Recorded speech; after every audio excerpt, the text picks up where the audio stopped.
Galatia pasal 4. Yang dimaksud ialah, selama seorang ahli waris belum akil balik, sedikitpun ia tidak berbeda dengan seorang hamba, sungguh pun ia adalah tuan dari segala sesuatu. Tetapi ia berada di bawah perwalian dan pengawasan sampai pada saat yang telah ditentukan oleh Bapanya. Demikian pula kita, selama kita belum akil balik, kita takluk juga kepada roh-roh dunia. Tetapi setelah genap waktunya, maka Allah mengutus anaknya yang lahir dari seorang perempuan dan takluk kepada hukum Taurat. Ia diutus untuk menebus mereka yang takluk kepada hukum Taurat, supaya kita diterima menjadi anak. Dan karena kamu adalah anak, maka Allah telah menyuruh roh anaknya ke dalam hati kita yang berseru, "Ya Aba, ya Bapa." Jadi, kamu bukan lagi hamba, melainkan anak. Jikalau kamu anak, maka kamu juga adalah ahli-ahli waris oleh Allah. Dahulu, ketika kamu tidak mengenal Allah, kamu memperhambakan diri kepada Allah-Allah yang pada hakikatnya bukan Allah. Tetapi sekarang, sesudah kamu mengenal Allah, atau lebih baik, sesudah kamu dikenal Allah, bagaimanakah kamu berbalik lagi kepada roh-roh dunia yang lemah dan miskin, dan mau mulai memperhambakan diri lagi kepadanya? Kamu dengan teliti memelihara hari-hari tertentu, bulan-bulan, masa-masa yang tetap, dan tahun-tahun. Aku khawatir kalau susah payahku untuk kamu telah sia-sia. Hai adik-adik, selamat pagi semuanya. Kita ketemu lagi ya pada pagi hari ini, di minggu kedua bulan Januari. Adik-adik, tentu sebagian ada yang sudah sekolah kan ya. Ada juga yang mungkin masih memulai besok, mulai sekolah. Nah, apapun juga kita akan, selama kita berkegiatan di bulan ini, tetap kita menjaga jarak ya, menjaga jarak, mencuci tangan, dan juga tetap pakai masker, jangan lupa. Nah, kita akan masuk di dalam pelajaran kedua adik-adik, tapi sebelumnya kita akan berdoa dulu.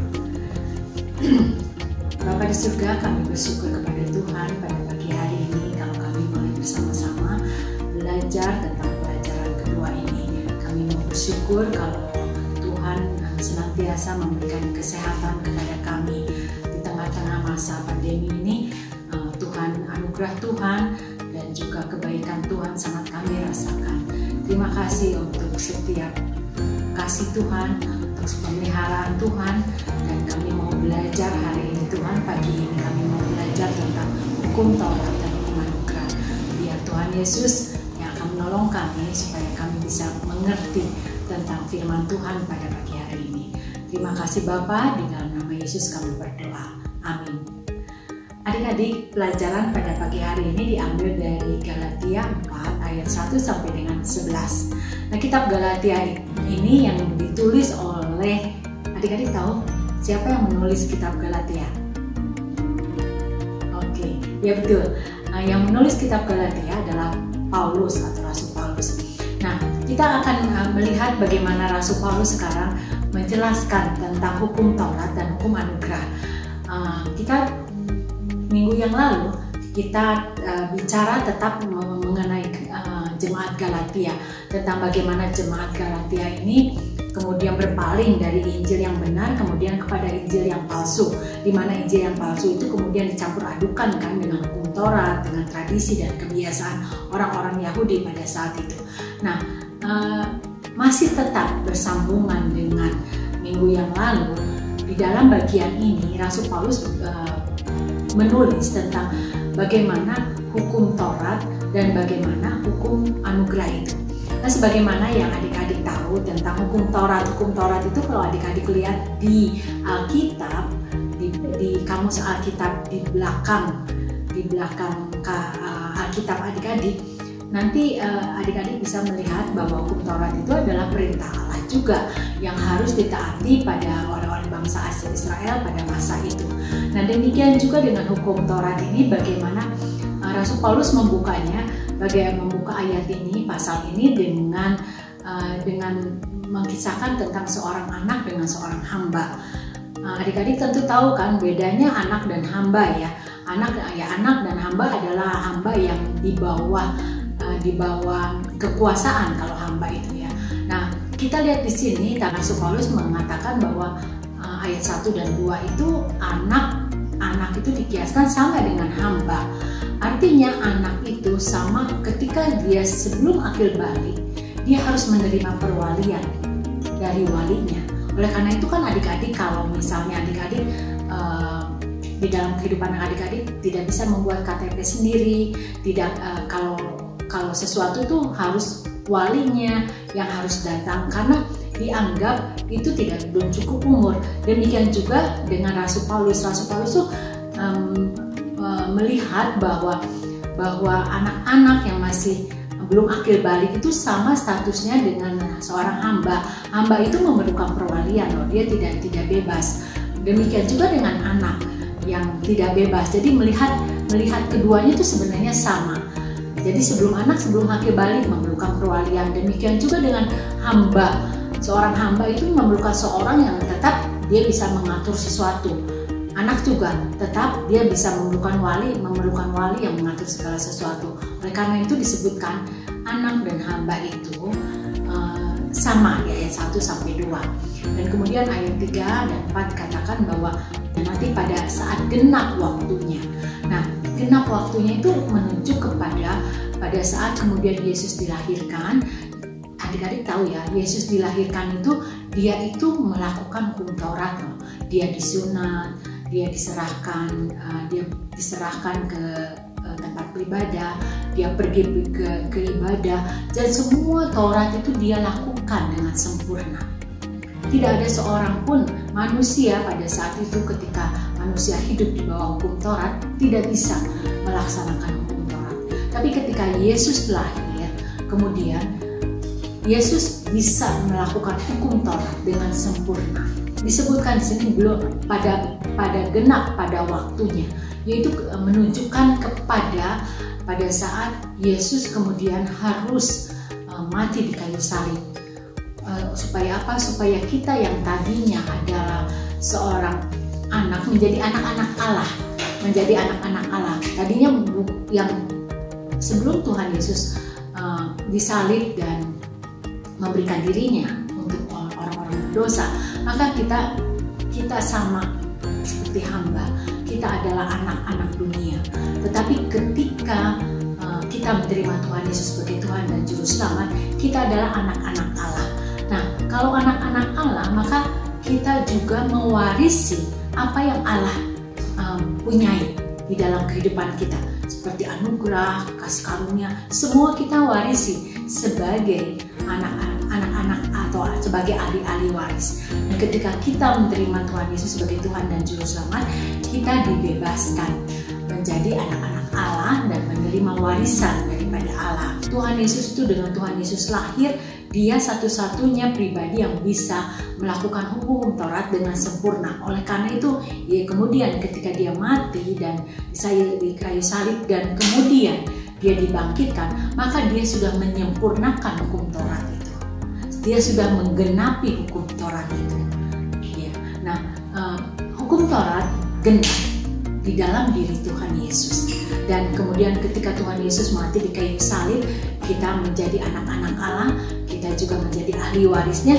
Kita juga disebutkan di Rasul Paulus ini, kita hidup bukan lagi di bawah hukum Taurat, tetapi kita hidup di bawah hukum anugerah. Hukum anugerah yang Tuhan Yesus berikan kepada anak-anaknya setelah dia melalui kematiannya di kayu salib dan kemudian kebangkitannya. Bagaimana anak-anak yang adalah anak-anak Allah kemudian disebut sebagai ahli waris hidup di dalam hukum anugerah. Ya, jadi ditegaskan bagaimana ketika kita menerima Roh Kudus, ketika kita menerima keselamatan, kemudian Roh Kudus ada di dalam diri kita, bagaimana Allah kemudian ada di dalam diri kita melalui Roh Kudus, kemudian menolong kita, memberitahukan kepada kita apa yang harus kita perbuat, dan segala anugerah yang sudah Allah sediakan di dalam untuk kita, itu kita nikmati di dalam Roh Kudus. Itulah yang membedakan bagaimana kita hidup di bawah hukum Taurat yang kita tidak bisa melakukannya. Manusia kemudian digenapi oleh Tuhan Yesus. Hukum Taurat itu digenapi dan kemudian kita masuk di dalam hukum anugerah. Nah, adik-adik, memang tidak gampang memahami Galatia 4 ayat 1 sampai 11 ini. Tapi sebentar Pastor Alex akan menerangkannya lebih jelas bagi kita sekalian. Adik-adik dengarkan dulu ya, sehingga adik-adik bisa mengerti tentang hukum Taurat dan hukum anugerah ini. Silakan Pastor Alex. Shalom teman-teman semua yang sangat dikasihi oleh Tuhan Yesus. Sebagai tambahan pemaparan, mari kita renungkan bersama pelajaran 2 buku Sekolah Minggu LLB kita ini, Hukum Taurat dan Anugerah, dengan nas firman Tuhan Galatia 4 ayat 1 sampai 11. Kita akan memulai dari Galatia 3 ayat 16. Di Kejadian 15 di Perjanjian Lama, Tuhan sendiri secara langsung berjanji kepada Abraham. Dari ayat 18, janji Tuhan itu adalah Tuhan menganugerahkan kasih karunia-Nya kepada Abraham. Di ayat ini kita juga melihat Abraham memperoleh anugerah kasih karunia Tuhan oleh janji Tuhan, bukan oleh hukum Taurat.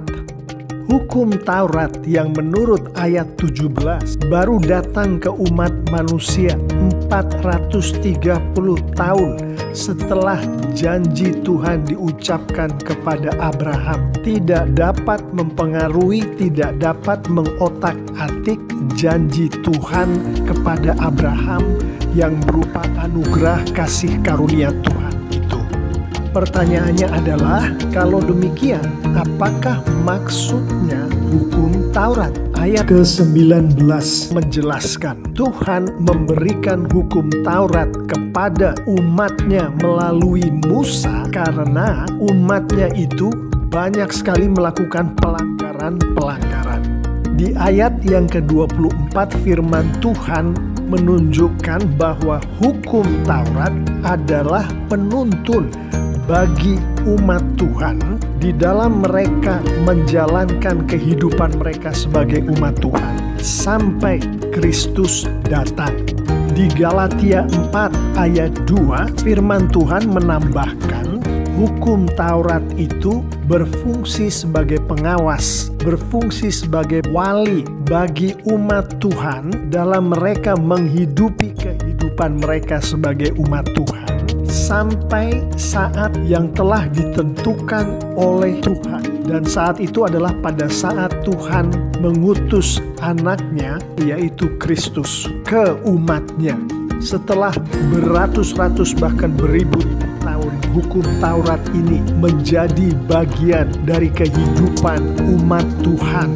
Di zamannya banyak sekali yang dilakukan oleh umat Tuhan terhadap hukum Taurat itu, sehingga hukum Taurat itu sudah tidak sama lagi dengan hukum Taurat yang disampaikan oleh Tuhan pada waktu itu kepada umatnya melalui Musa. Ada yang mengacaukan dan memutarbalikkan hukum Taurat, ada yang menyalahgunakan hukum Taurat, sehingga hukum Taurat yang sudah bukan lagi hukum Taurat seperti yang diberikan Tuhan itu, setelah beratus-ratus bahkan beribu-ribu tahun kemudian, hanyalah menjadi tradisi dan kebudayaan dari umat Tuhan pada waktu itu. Di ayat yang ketiga Galatia 4, Rasul Paulus secara tersirat menyampaikan bahwa hukum Taurat ini menjadi alat bagi roh-roh dunia. Pada saat Rasul Paulus menyampaikan roh-roh dunia, yang diacu bukan hanya hukum Taurat atau Yudaisme, tapi juga ajaran-ajaran lain yang ada pada masa itu. ajaran-ajaran yang seakan-akan datang dari Tuhan, namun sebenarnya adalah ajaran-ajaran yang dipergunakan oleh roh-roh dunia untuk mengacaukan umat Tuhan. Rasul Paulus mengatakan sebagaimana disampaikan di ayat 9, roh-roh dunia ini dengan ajaran-ajarannya adalah lemah karena ajaran-ajaran ini tidak menyelamatkan umat manusia. Manusia yang mengikuti ajaran-ajaran ini tidak akan masuk surga. Rasul Paulus juga mengatakan roh-roh dunia dengan ajaran-ajarannya ini adalah miskin. Karena ajaran-ajaran ini tidak akan bisa membawa umat manusia memperoleh kelimpahan berkat Tuhan. Manusia yang mengikuti ajaran ini miskin akan kelimpahan berkat Tuhan. Di ayat ini juga Rasul Paulus menanyakan, mengapa umat Tuhan memperhambakan diri mereka lagi kepada roh-roh dunia dan ajaran-ajarannya itu? Mengapa umat Tuhan memelihara hari-hari tertentu, bulan-bulan tertentu, tahun-tahun tertentu, di mana di hari, bulan, dan tahun itu umat Tuhan melakukan tradisi dan ritual dari ajaran-ajaran roh-roh dunia itu. Kembali ke Galatia 3 ayat 18, Rasul Paulus mengingatkan dengan tegas bahwa anugerah kasih karunia Tuhan itu termasuk keselamatan, termasuk kelimpahan hidup melalui berkat-berkat Tuhan, bukan berasal dari hukum Taurat, bukan berasal dari ajaran-ajaran roh-roh dunia ini, tapi berasal dari janji Tuhan yang langsung diucapkan kepada Abraham pada waktu itu dan langsung diucapkan kepada umatnya di masa-masa ini. Di masa-masa ini Tuhan langsung menyampaikan anugerah kasih karunia-Nya melalui Kristus.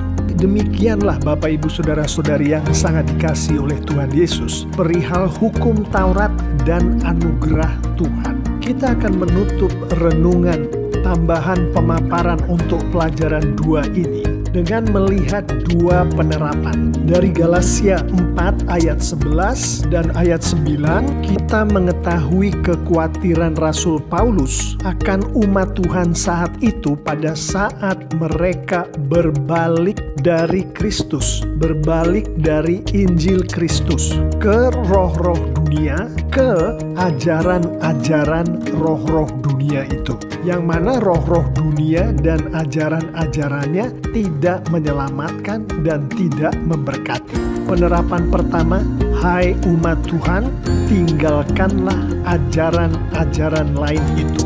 Ajaran-ajaran roh dunia itu. Ajaran-ajaran apapun yang datangnya bukan dari Injil Kristus, bukan dari firman Tuhan, tinggalkanlah. Penerapan yang kedua masih dari ayat yang sama, di mana secara tersirat Rasul Paulus menyampaikan untuk memperoleh anugerah kasih karunia Tuhan, maka seseorang harus mengenal Allah, harus mengenal Tuhan, harus dikenal Allah, harus dikenal Tuhan. Penerapan kedua adalah mengenal dan dikenal Tuhanlah, hai umat Tuhan. Dari konteks Alkitab kita mengetahui bahwa hal ini hanya bisa terjadi pada saat manusia percaya pada Yesus, menjadi pengikut Yesus, menjadi murid Yesus. Di Galatia 4 ayat 4 dan 5, firman Tuhan menjelaskan secara tersirat, Tuhan mengutus anaknya, Yesus Kristus, untuk menebus mereka yang percaya pada anaknya, supaya mereka yang ditebus itu menjadi anak-anak Tuhan. Di ayat 6 dan 7, firman Tuhan menyampaikan roh anak Tuhan, yaitu Yesus, akan berada di dalam mereka yang percaya kepada Yesus. Dengan beradanya roh Yesus itu di dalam orang-orang yang percaya kepadanya itu, si orang-orang percaya ini menjadi ahli-ahli waris Tuhan. Galatia 3 ayat 16 mengatakan menjadi ahli-ahli waris janji Tuhan kepada Abraham, yaitu anugerah kasih karunia Tuhan, termasuk keselamatan, termasuk berkat yang pada waktu itu ditujukan kepada Kristus, yang pada waktu ini ditujukan kepada Kristus yang ada di dalam anak-anak Tuhan. Jadi tinggalkanlah ajaran-ajaran lain itu dan mengenal dan dikenal Tuhanlah, hai anak-anak Tuhan yang sangat dikasihi oleh Tuhan Yesus. Dengan begitu Tuhan Bapa kita di surga dipermuliakan dan anak-anak Tuhan termasuk kita semua dianugerahi dengan kasih karunia Tuhan, termasuk keselamatan, termasuk kelimpahan hidup yang adalah berkat dari Tuhan. Amin. Adik-adik, mudah-mudahan adik-adik mengerti ya dengan apa yang sudah Pastor Alexander terangkan bagi kita sekalian. Nah, adik-adik, ayat hafalan dari minggu ini diambil dari kitab Roma pasal 10 ayat 4 yang bunyinya begini: sebab Kristus adalah kegenapan hukum Taurat, sehingga kebenaran diperoleh tiap-tiap orang yang percaya. Nah, cukup pendek bukan? Nah, adik-adik hafalkan ayat hafalan ini. Nanti adik-adik seperti biasa kirimkan ke video kami. Kami tunggu ya adik-adik.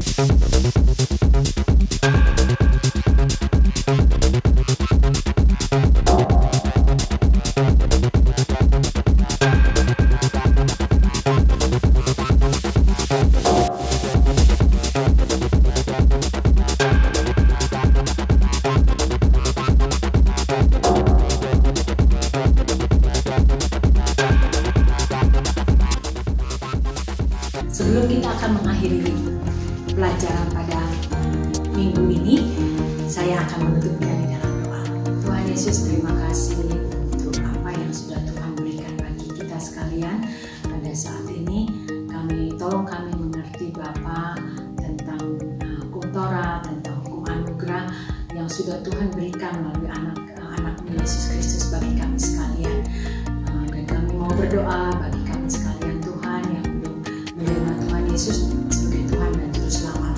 Biarlah pelajaran demi pelajaran yang kami nikmati, kami bisa mengerti tentang firman Tuhan dan kami juga bisa suatu saat memutuskan untuk terima Engkau sebagai Tuhan dan Juru Selamat. Terima kasih untuk adik-adik tunas muda yang sudah setia untuk mendengarkan setiap minggunya.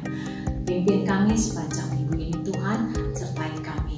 Karena hanya di dalam satu nama Yesus Kristus penerus kami yang hidup kami berdoa. Amin. Selamat pagi adik-adik, selamat beraktivitas hari ini dan sampai minggu depan. Bye.